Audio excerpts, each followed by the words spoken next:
خويا عبد الصمد عندنا هاد الفورد فيستا.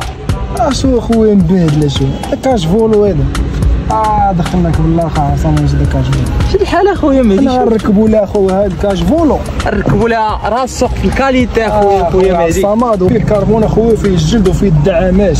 دابا واش هذا وهذا اخويا عبد الصمد فرق كبير اخويا مهدي. شوف كيدير. وري الناس اخويا مهدي الخيوط اللي كيجيو معاه، كري والاحمر والكحل والزرق. اي لون كتبغي ديرو اختيار ديالك. اختار اللون اللي يجيك اسورتي مع الانتيريور. اختار هو الزرق غنانستاليو ليه بالزرق ان شاء الله.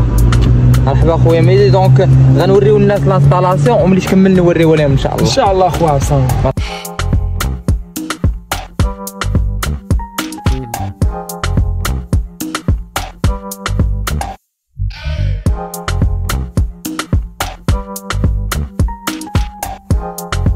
اخوانا نتوما كيف ما كتشوفوا معنا الفورد فيستا سالات لانستالاسيون ديال الموديل دراغون سيريز في كاش فولو. شوف معنا تبارك الله الاخوان الموديل دراغون سيريز في احسن كاليتي في الجلد الاخوان، جلد اللي مثقب وفيه الدعامات باش كيجي محكوم في الشده. الكربون تبارك الله زوين. بعد ما كان السيد مانستالي هذا الكاش فولو هذا الاخوان حيدنا عليه ركبنا ليه كاش فولو دراغون سيريز احسن كاليتي ديال لي كاش فولو في السوق الاخوان. قلت لي مشى ساتيسفي وهذه اهم حاجه عندنا. ومرحبا بكم الاخوان في شوروم تشامبر 9 في كازا في سيدي موم.